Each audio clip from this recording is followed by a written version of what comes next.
to Broadish, guys. Super excited. We decided that we've done, I don't know, like 11 episodes already, guys, right?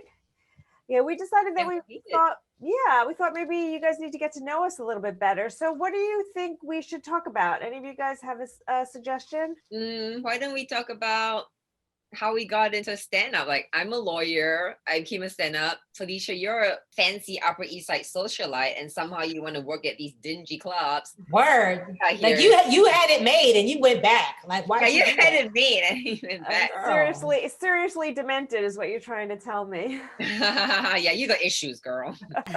Don't we all? I like it though. I think we need more fancy people in comedy because I'm sick of like people just showing up in like sweatpants and doing dumb jokes. Like, I feel like we need a little class. So I'm glad, Felicia. Yeah, I mean, her high heel boots that cost $500 and her sexy pants and Chanel bag, and she's like, I'm here to tell dick jokes.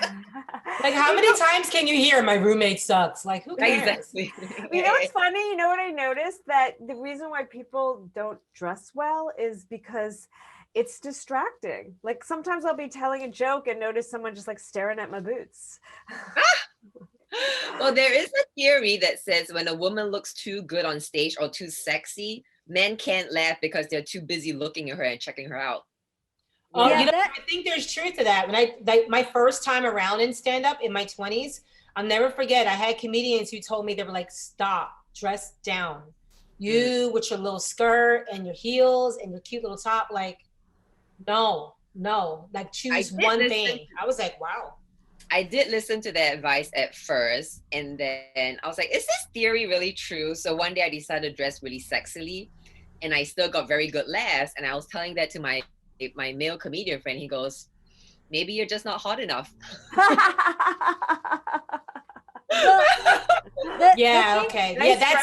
That's it. I know, nice friend, right? I know, the thing is that this never impacts male comedians because Greg Proops dresses amazing. He always has a suit on. He always has a tie. Sometimes he has a pocket square. His hair is done. His glasses are expensive. I've been with him in the green room. He has cologne. Like, he's a fancy, well-dressed man. And he gets plenty of laughs and he kills on stage. But I don't see a lot of, like, I guess Amy Schumer started dressing like really sexy and she showed legs and that kind of thing. But I like it when women dress nice on stage. It's kind of cool. I like to see that. I haven't noticed a difference because after that fucker was like, maybe you weren't hot enough. I was like, all right, I'll show you. And I went like out, ass almost showing. Like, it was a really short dress and low cut. Well, some comedians, like, you're right. Some female comedians, like, they will dress sexy. Like, I've watched at least 3 or 4 Some More specials, that comedian Some More. And she always has on like a sexy cat suit, like something. Like, she looks good. Like, she's like, I'm all about the body. Yes. She always looks good. Psychologically, it tells the audience that you dressed up for them. And this is something special. You know, if you go in a hoodie and jeans, they're like, all right, this, if the performer doesn't care, why should we care?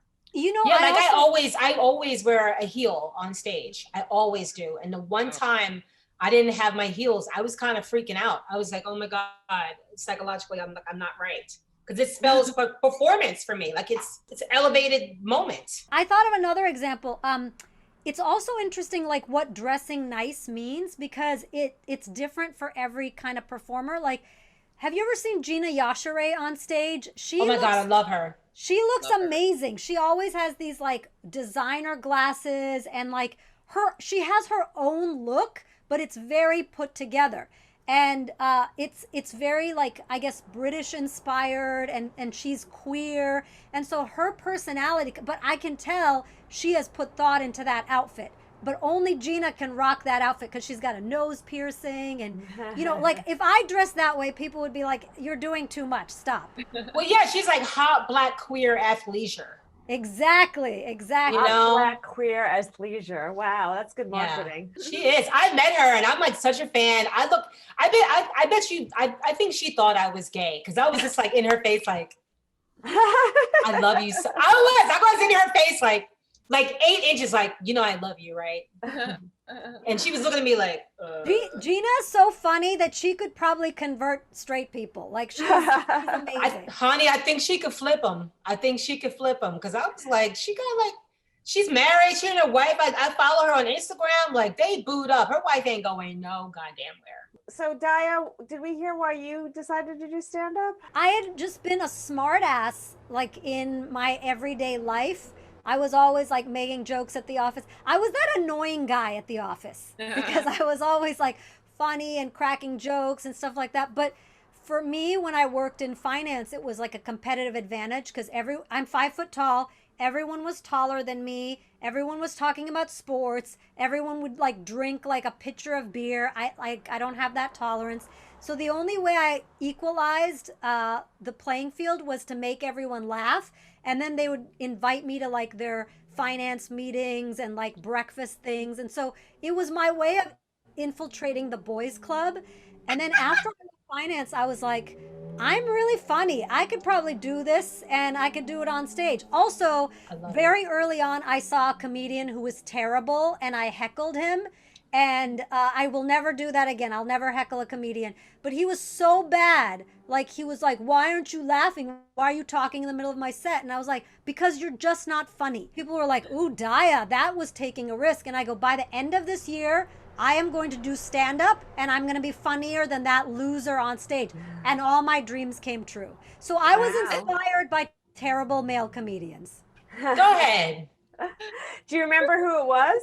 It was some local guy who I don't think does comedy anymore. Like it's always those people that, you know, that never really do well. And so Jocelyn, did you have the same experience in law? No, I wasn't funny as a lawyer. I didn't see much to crack jokes about. I got into it because after law I switched to consulting, and one day I was like, wow, I am just an Excel spreadsheet PowerPoint monkey. And I thought there was more to my life than that. And coincidentally, I was asked out on a date by this journalist who had tickets to Aziz Ansari. I had no idea who he was. I didn't know any comedian at the time. And when I saw Aziz on stage halfway through, I started crying. I was like, why am I fucking crying in a comedy show? It wasn't tears of laughter, it was emotional tears. And this voice in me was like, because this is what you want to do for a living. I was like, get the fuck out of here. It happened again a second time with a New York comic, John Lester, again crying in the middle of his set. I was like, what the fuck? Why do I keep crying in a comedy show? Because this is what you really want to do. I was like, all right, asshole, I'll do it. Wow. And what about you, Hollie? I've come to stand up twice. I did stand up in my 20s and then I quit for like 10 years and then came back later on doing stand up through my show. But I gotta be honest with you, like, it was my family that like told me I should do stand up. And it's weird because most parents don't tell their kids to chase wild dreams like that. You know what I mean? But I'll never forget, like my older sister, she was like, Hollie, you've got to do stand up. And it was like, I would like break out into a cold sweat. Like it just seemed like an impossible thing to do. And I'll never forget, I went to Caroline's. But once before that, I saw Don Myrera in Chicago when I was in college. And I was like, oh my God, I've never laughed this hard in my life. But then when I first came here, I went to Caroline's and I saw Maceo on stage, and he was so funny and so relatable that I was like, I think I could do this. But I took a class. Like I don't know about other people, but I took a class. Yeah, so did I. I mean, my experience is maybe similar to Dhaya's. I mean, Jocelyn always refers to me as like a socialite, which is like so funny because I'm not. But so I always felt in the Hamptons, you socialite. I always felt like I didn't fit in because I actually didn't grow up with a lot of money. My father was a manual laborer, and we were like very lower middle class. And I was always uncomfortable, and so I was always very observant, and then I would, like a defense mechanism, make jokes. So I was always cracking jokes, and I always thought all along that, you know, maybe I'd give it a try. One day I took a class, and I say that it took me 50 years to come up with a good tight 5. But then after that, you have to come up with a tight 5 every week. That's hard. Like I just kind of like the first 5 minutes was so easy because I took like all my jokes that I told my entire life and made it into one good tight 5. So that's what I did. I took a class and I loved it, got on stage and never stopped. I have a question. Were you married at the time where you started stand-up? I was married with kids. And what did your your husband- family think? Like a lot of moms and stay-at-home moms, I was always struggling with what to do with my life when I grew up. So they were all sort of excited that I found something that I loved. My little one, it was never happy about it. She's actually never seen me perform. Yeah. Wow. She was a teenager at the time, so it's like, you know, no matter what I did, my existence was just annoying to her. So being on stage was just like an added annoyance. But my other two think it's cool. My husband's super supportive, although he doesn't like me being out at night. That's kind of a bummer. But they were super happy, you know. It is weird how your kids respond, because when I first did stand up the first time, I didn't have kids. So then when I came back to it, like, you know, years later, I had a little one in preschool. I'll never forget, she used to be like, Mama's jokes are important. Like, if I had jokes on my desk, she'd be like, these are your jokes, Mama, your jokes. Like, That's she was like, so you gotta, cute. she's so sweet. Like, you know, now the kids know, like, not to mess with my jokes. Like, I put jokes up. Don't. It's hard. I never forget, one time before a show, I lost my little jokes, and I really went into a panic. I thought I was gonna pass out. Like, I was You just have like, index cards and you put them all on index cards. You don't. or I cut paper into fours. Like, I just tear them and then I just put them. Yeah, I put them. So I'm like, if there's a new joke, I don't have the old jokes, but if I have a new joke, I have it and I like put it in my bra. I let it get nice and damp. You know what I mean? And I, like, pull it out right before. That's I always put my hilarious. set list in my back pocket, so just in case I forget, it's there. I've never once had to pull it out. I'm glad you don't pull it out on stage, Felicia. You're very conscientious of the audience. But what is with these people that are like, no notes at open mic? I'm like, no notes at open mic. Your open mic is not that special. What are you talking about? Like, I've seen that though. No notes. I'm like, Yeah, I don't know. dude, I paid to be here. You're working for me right now. You can chill Also, out. my question is about those people who say, "Oh, I don't keep like a notebook or I don't have note cards. I just write on stage." Ew. Oh, I hate those them. people. I hate them. I mean, sometimes they really do work. Like Ronnie Chiang, one of the best comedians in the world. He just writes by talking it out, but I hate him for it. He's so lucky. Just, you don't have to write. You can just like, stand on stage and bullshit and it turns into funny material. He's genuinely funny. Also someone who dresses nice on stage. I can't imagine just going up and just blah blah blah. I guess that it I don't, I'm like, how does that happen? I have to write stuff down. My friend Joanna Briley does that. She does not, and that's like a panic attack for me. Like, I am so preparation heavy. I have timers all day long around my house for like everything. Every hour there's a timer that goes off, and it's time for me to switch into. So like, I have to have notes. I don't know how people do that. I don't really write. My comedy comes from my experiences. Like, I'll experience something and then that becomes my joke. Mm-hmm. And I have like notes that I take in my phone, and those are like I'm still trying to figure out this one because I've been having back pain and seeing a physical therapist, and the physical therapist said to me, she was like manipulating my leg in a certain way, and she said, okay, well, are there any of your kids, can they do this to you every day and help out? And I couldn't stop laughing. I'm like, I can't get my kids to like look at my like phone to like fix it. You think they're gonna like adjust my leg? I literally could. She was looking at me like, I couldn't stop laughing. She doesn't get it. She doesn't know, does she? The thought of my kids taking the time out of their day to do physical therapy with me is like. They're not. I asked my daughter to give me a massage one time. She was like, okay, Mom. I was like they literally don't to do it. If he has to massage your leg, that will just lead to more fun. Felicia, I think that when clubs open, you should say, in order to get past at this club, you have to manipulate my leg, and then you give stage time that way. They'll be like, it's like a Me Too. No, not it's really. It's a different kind of manipulation. Like my knee too, not Me Too. It's my knee too. Okay, well, anyway, that was fun. I hope people got to know us a little bit better. We are 4 comics just chopping up different topics and dishing it out to you. So one of our topics we like to do on a weekly basis is Creep of the Week. So we have a couple of things to choose for. Who has their Creep of the Week today? I have a Creep of the Week. This happened in San Francisco, where I am currently. The San Francisco Zoo is kind of a little bit, let's say, janky. This is the zoo that those Indian boys tried to break into and touch the tiger, and then something else. Like, it's a zoo that's kind of not very good. This past week, this guy who I can only describe as his face looks like a garbage pail kid, he broke into the zoo and he stole a full-on lemur and he wanted to like resell it. I don't know, like on eBay or something. So he steals the lemur and then he panics. He lost the lemur. He lost the lemur, and then a bunch of children found the lemur. And one little Asian boy, he was like, "That's a lemur." And his mom's like, "Isn't it a raccoon or something?" And he goes, "No, Mom, that's a lemur." And he goes, "Call the zookeeper."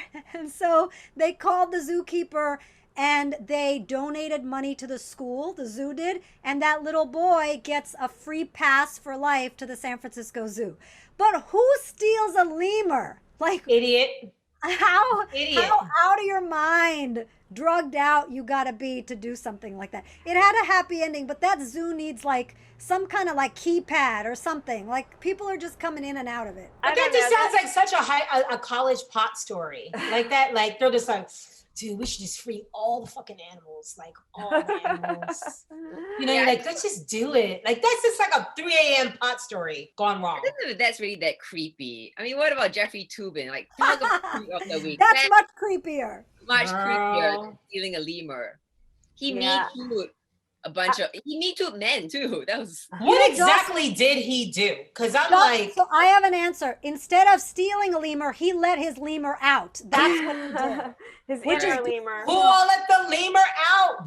So apparently, what I love about this story is his explanation to it was like, no, I wasn't exposing myself to this woman. I didn't realize I turned off my phone and I was masturbating to porn. He was apparently. Oh, so he was doing an old rubby rub out. He was doing he was masturbating and he thought he turned off the other one and went to something else and didn't realize the camera was still on. And to which I Did he turn though? Did he turn? Look at me. I'll try to give him an out. Did he turn? Well, first of all, I want to know who was in that meeting because someone obviously turned him on. It was WNYC. WNYC radio, like they were. Oh, is that what he was? Yes, it was WNYC and the New Yorker, and they were having. Okay, I'm not going to mispronounce it. Election simulation, not stimulation, not erection. Election simulation. Girl, it was the stimulation. He thought it was erection simulation. That's what he thought. Right, and the erection stimulation. You mean the election simulation? Yeah, that's what I mean. That's totally what I mean. I just asked the question of like, okay, amongst you, maybe Jocelyn will say yes to this, but are you ever in the middle of the day at work just sitting in there and thinking, I'm going to masturbate now? Wait, why would I be the one to say yes to this? Why'd you just throw her out there like that? She's like, well, maybe none of you guys but Jocelyn. You know, she's the most sexually in tuned, I think. I don't know. She is? I didn't know that. I don't know. Maybe Hollie and Dhaya, I don't know you that well, but I know Jocelyn well enough to know that, you know, she sees Mama Gina. I know. Maybe just like Jocelyn starts crying in the middle of stand-up sets, she starts getting really excited in the middle of Zoom meetings and she just can't like control her outpouring. I'll share 2 stories. One, my Zoom faux pas was when I thought I was muted and not on video. And I was just writing my set before a show and there was a comedian on the stage on Zoom. And I finally figured out how to get the right punchline for a new joke. And I exclaimed, I love it, I love it, I love it. While the comedian was just talking about getting dumped by his girlfriend. Oh my God. And then my masturbation story is there was once I was at this spa in Switzerland. I was at this outdoor hot tub overlooking the mountain. Of course you were. Of course I was. There was nobody around me. And yeah, I did the deed. I told you guys. As soon as she said my masturbation story, Holly was like, "Ooh, she's got a masturbation." No, it's like, good. I got all excited. I did. But Wait, do you Jocelyn, guys have a masturbation story too? I can't be the only one. no one was around though, right? So you were No one you was were around. not imposing your sexuality on others. That seems very safe and respectful. Yeah, exactly. And it's not like a guy where like liquids spurt out. That'd be nasty. You know what? I don't Like, know your life. I'm not sure. I might have a dick and you won't know. I don't have any embarrassing. I have a fun. I wish I was recording when I have this wobbly desk that like it was supposed to be like held down and it wasn't, and it literally like flipped over. But apparently to the people that were watching, it looked like I fell back on my chair, like it all like disconnected. So these other people were like, "Oh my God, is she okay?" Was it? And the only thing I once watched a show while I was in the bathtub, and I was like so nervous that I was gonna accidentally turn the video on and like everyone would see me like coming out. That's about as embarrassing as I get as Zoom stories. But no, I can't imagine. I don't think women would be stupid enough not like we would double check 6 times to make sure our video and our sound was off. No, I had my son's school when they were doing remote learning when school let out this spring, like not this fall, back in March and April. He was sitting at the kitchen at our table. Now they're in a separate room because of this. But they're at the table and he had changed where he was at the table. And so I had just finished CrossFit and I came and I'm one of those people, I'll change my clothes in front of people. I don't care. Like I whatever, it is what it is. I changed, took off my my clothes. I was standing there booty ass naked in front of my son's 3rd grade class. And all of a sudden I just heard, "Ooh, who that? Ooh, Whose mama is that? Who that?" I was like, ah! Just like dropped to the floor. Oh my God, that little And kid my voice son is so like, good. He was like, who that? Who's mama there? Who's booty there? Who's that? Because like you can hear all the kids. Because first of all, little kids are so loud. If you're around it, if you could just be inside a parent's house of little kids, they talk. Some of them get like right up on the speaker. Like I feel so bad for elementary school teachers right now. So like I was hearing all this noise, rah, rah, rah, rah, rah, and all of a sudden it was just like, who that? Whose booty that? Whose booty is that? Whose booty is that? Who's mama? I was like, whose mama that? Whose mama is that? Like I was like, who's that? I was jangling, just who mama that is? Like, who's mama? Left titty, just a titty just hanging. I was like, God. Dhaya, do you have an embarrassing story? I think Holly wins. What's that? I think Holly wins this one. But Holly, I cannot top Holly's story. Like there's no, I have not appeared naked on Zoom. I've not pulled anything out. Oh my gosh. Like, yeah, I don't have anything that I could potentially top that with, but no, Okay. I've been relatively okay on Zoom. I haven't done anything that I regret. I'm probably told a lot of bad jokes on Zoom comedy, but that's about it. Well, I think Dhaya's challenge for the week is to do something embarrassing on Zoom. Okay, I'll try my best. Okay, well, we're going to move on to our next section, which is Fight Me. So who has a Fight Me for this week? that is me, the Zoom nude person.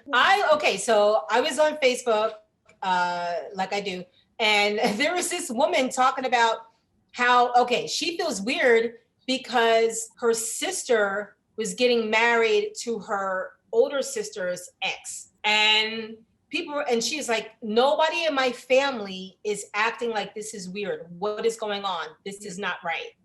So I started looking it up. Like I just started going through the internet and I found this whole thing on Huffington Post about stories of people who've either dated or married their siblings' ex. And like, fight me, but what? No. That you would have to have, maybe you dated him for a week in the 5th grade. You know what I mean? Like, I can't. Like one story freaked me out. One was like my older brother's girlfriend took his virginity and then they broke up and then she took my virginity and then we got married. Yeah, that's like too close for comfort. I don't know. What? Yeah. If my sister ever dated an ex, she would have gone from my sister to an Eskimo sister to a What's dead an sister. What's an Eskimo sister? You don't know Eskimo sisters? Oh, when you have No, both girl. the same guy. When you what? When two girls have fucked the same guy, they're Eskimo sisters. That's what Hollie's talking about, I guess. These are Eskimo people. Why Eskimo? What Eskimos got to do with it?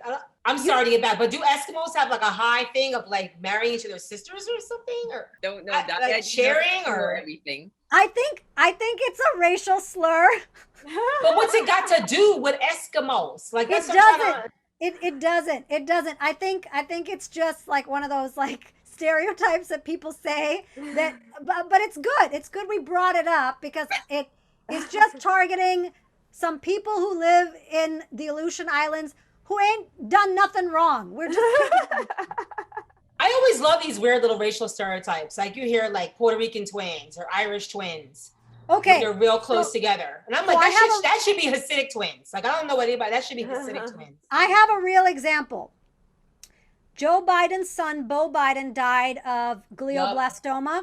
Mm-hmm. And then as soon as, he died, it was really sad. And then Beau Biden's widow and Hunter Biden, Joe Biden's other son, started dating. Yeah. Mm-hmm. Joe Biden's widow. No. Joe Biden's son, Beau Biden. Yeah, the one who passed on. He His died. widow. And so his widow, Beau Biden's widow, started dating Hunter Biden, Beau Biden's living brother. Oh, That wow. I could see a little bit more because, I mean, in the old days, that used to happen. Like if a sibling died and you were single, you would marry them just to take care of them. It was like something you did. That happened in my family. Yeah. And I could also see like the grief and the common grief bringing you together. And his brother wasn't around to like, be grossed out by it anymore. Isn't Hunter, and then didn't he knock up a stripper like right after that? Like, that was the bad part about that. He then like ditched her. Yeah. And then keep seeing my ex while having sex with the new guy. They're both brothers, they're gonna look alike, smell alike. Like I've done the friend switch before, like from one friend to another, and I kept seeing the last one when I was making up the new one. It's kind of it's like really weird. Yeah, it's kind of like you were with the brother, but always were like, I like the other brother better. Yeah, it's really weird because like when I came home from college after my freshman year, my mother was like, I have this lovely boy I want you to go on a date with. I was like, what? And so it was a friend of our family. I went on a date with him. We're friends to this day, but we just weren't right for each other. We just didn't click. We're still friends. I know his wife now. She's mad cool. But after the date, I found out from my younger sister that my mother had tried him on two of my other sisters.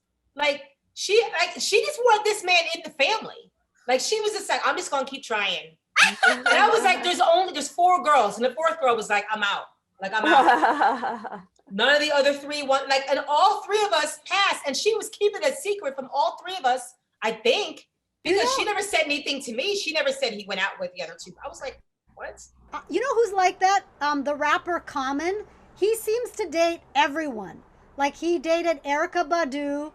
Didn't he date like a comedian? He dated like a Tiffany female. Haddish. She's with her now. Oh, okay. He dated Tiffany.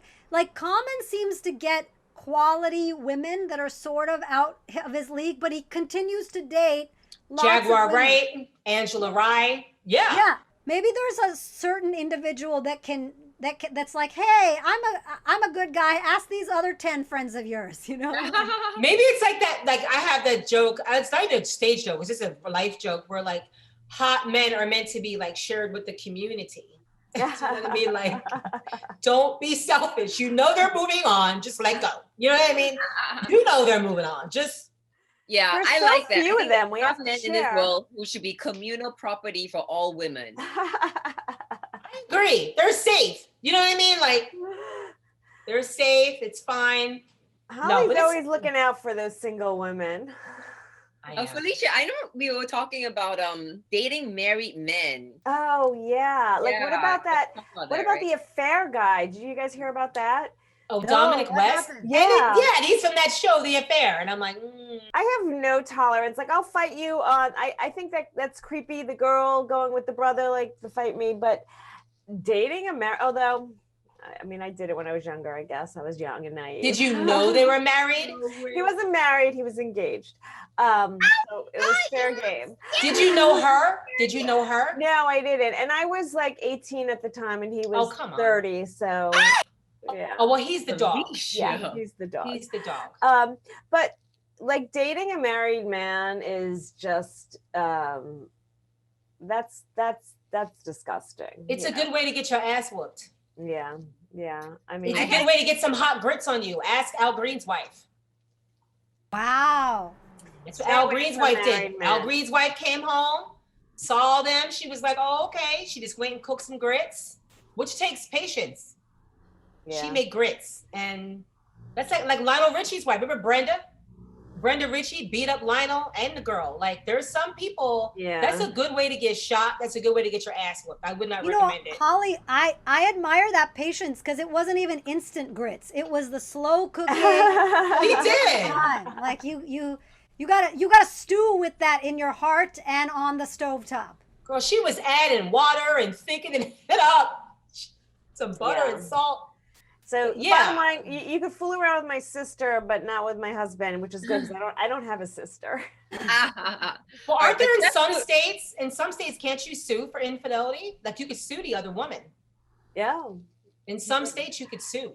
Yeah, but that means you're putting the blame on the woman. But isn't it the onus on the husband who made those fucking vows to stay faithful? Like, yeah, he's it will only work if every woman in the world agreed, signed a fucking contract, pledged their firstborn child to not having affairs with men. This will only work if every woman agrees, and then all men have to stay faithful by default. But if even one woman decides she's gonna fuck with married men, that bitch is getting a lot of free vacations. Yeah. My advice to women, if the man says, oh, he has a troubled marriage and he wants out of it, say, good, get out of it and give me a call. Exactly. Like the way I feel is like, okay, I think it's wrong. I think the man, okay, the person who's married, whether it's the woman who's married or the man, they're the ones that are ultimately responsible. But I think if you are caught and the wife comes to you, you're the other woman, and she's like, you're caught, whatever, we're working our marriage out, stay away from my husband. After that, if you're participating, I'm sorry, you're culpable too. And I think whatever you get. Because she has already said to you, like, look, you got your licks in, you got what you got. We're done. I love it when they actually get divorced and they marry that person and then he cheats on that person and they're surprised. Oh yeah. Why are they surprised though? You're right, Felicia. They're always surprised. Like I thought it was her. It wasn't me. I actually want to cheat with the married man, but he's already married to another man. So I think it's going to be extra hard for me. Like I was at their wedding. They're both in great shape, but they don't want to have anything to do with me. That would be a threesome. That's a little different. They still don't want to have anything to do with me. I have had a gay couple, two males, want to hook up with a woman together just to experience what it's like being with a woman. Come on, man. Yeah, Dhaya, you might plan it's called a prostitute. Like, don't wrap me up in that. Get a hooker. It's kind of like when you watch movies and like there's no chemistry between the lead romance people. That's what it's going to be like if you try to ignore who you fundamentally are in terms of your sexuality to try to be with someone else. Like I could maybe do it for an acting job, but you can't like fake that, you know? You know, I have this strange sexuality quirk where I fantasize about being the guy. You know, I think women are way hotter than men. Boobs are so squeezable and attractive. I'm straight, but sexually, I would prefer to be a guy fucking a girl. It's just more fun as the guy, I think. Girls don't get as much satisfaction from sex, in my opinion. Yeah, well, it's certainly easier for the men. To get off, yeah. Especially they just don't know what they're doing. They just, you know, they don't care. But no, it's funny because I like visually, like I don't want to look at a naked man's body. Like I don't care. You know what I mean? I like my man's body. Like I love his body, but like just other naked, I don't. But like you give me a good twerking video, I could watch that all day long. You know, if all day. Like I have my twerkers that I love. I have my twerkers that I love. What is a male body twerker? Nastia Nas. You gotta watch her. If I show you a twerking video, I want Holly to be like, who that booty? Who that twerker? Who that? That. Okay, well, on that note, we have one more section, but we're running out of time, so we're just going to quickly go through. I just wanted to mention that being in quarantine, I watched The Office, the entire 9 or 10 seasons, whatever it was, with my family, which was amazing. It was a good quality time. And we have that, the expression that they have is "that's what she said," which we've said now a bunch of times in our house, which is super funny. And it was just such a great experience sitting with my family. It reminded me, I'm a little older than you guys, when I was younger, that's what we actually did as kids. We would sit in the living room and watch TV as a family, because there was one TV and it was in the living room, and that was the only way you could watch TV. So that was extra special. And I'm just wondering if you guys had any TV watching experiences or any shows you want to share with everyone else that maybe other people can experience. Oh my God, I am in love with this Korean drama called Crash Landing on You. It is about a Korean, very rich Korean businesswoman who was parachuting, and she landed in North Korea and falls in love with a North Korean soldier. And it is dramatic and funny and amazing. And I've been watching it in my in-home movie theater with my housemate. And we both agree that for me, watching this show was so helpful in getting over my breakup, because I got to see how great a guy can be, how dreamy a guy can be. And my housemate was saying, it's like, we're having a substitute boyfriend who's so dreamy. And instead of thinking of my ex, I just think about this Korean guy. In fact, I've been talking to this hot Asian guy, and I was like, hey, are you by any chance Korean? He goes, no, why? I was like, well, I'm going to identify you as Korean, because right now, I'm a Korean guy in my life. I'm like, that's what I need. Anyone else? I've been doing this cool thing because you can't get together with your friends to watch stuff. So we've been doing, like, we'll both watch a show at the same time on Netflix, which is a lot of fun. So a friend of mine could be like miles away, and we'll like get together like maybe late at night, and we'll be like, okay, are you starting it? Are you starting it? And then we'll message each other while we're watching it. So we did that with the entire season of BoJack Horseman, which it took me a while to get into it. I didn't like season 1 at all, but then by the end of it, I was like, oh, I want more BoJack. And it's had so many comedians on there, like doing voiceover. It really is good, and it has a lot of depth to it. So after watching that, I was like, nothing is going to compare. So now I started watching The Good Place from the beginning, and we've been doing that online, which is great, because I love Ted Danson. I love him in everything. I loved him in Curb Your Enthusiasm. I've loved him in movies. He's such a good actor, and he's great. So I like that the cast is like racially diverse, but they don't make it a big deal. Like, they're just like, oh, this is Tahani, she's Pakistani, and Chidi, who grew up in Africa, and then Jason, who's Asian and grew up in. They all have personalities outside their ethnicity, and it's just like racially diverse and cool. That's cool. I know that it's funny because now everybody has a screen.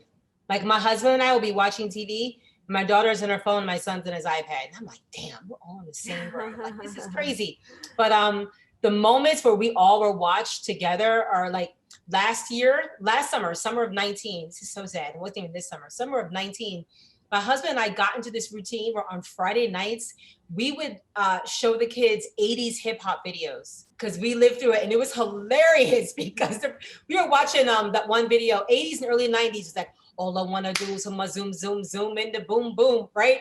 So me and my husband, we're like, we're showing them all the dances. And the kids are just like, ew. Like, oh my God. But their reactions to the videos are hilarious. Like, in the Rex and Effect, the zoom, zoom, zoom, boom, boom, all the girls had bikinis. Remember how girls wear those high cut? My daughter's like, why are there bathing suits like that? Like, you know, and I never forget, like, one of them was pointing out, like, a lot of their boobies are small, because it's before fake boobies. And then when you notice, the women is before weaves. So the women have haircuts. They all have distinguishable haircuts. Black women used to have haircuts. And before we all just had natural, like there were haircuts. There was the mushroom, you had like with the fan, you had the geometric, the salt and pepper, it was like short hair and long hair.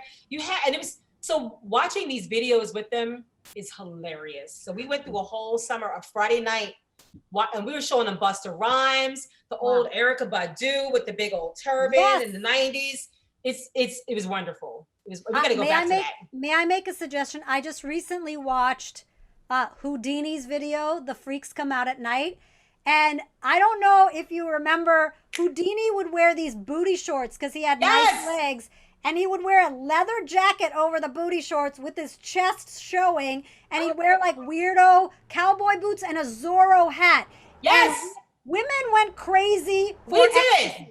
Women he was like big bucks, big freaks. Like he was like tight pants, big freaks. Like, right. Watch that video because in the very beginning, Jermaine Dupri is in it and he's 12 years old. Remember little Jermaine? He's like this. He's like so cute. Watch Houdini's Freaks Come Out at Night with your kids. Oh my God. We got to see that. I got to see that. I showed them the Wild Wild West. It was like Kool Moe Dee, the Wild Wild West. And what's crazy is that these are like 8 hip hop stars from 30 years ago. And I met Kool Moe Dee on Facebook and he was like, yo, that looks like it was a fun birthday party. Like one of my kids' birthday parties. And I was like, Kool Moe Dee was talking to me. No, Moe Dee. Great. I appreciate that. Okay, well, that was a fun episode. We went from Zoom etiquette to booty, some dating etiquette, to some TV watching.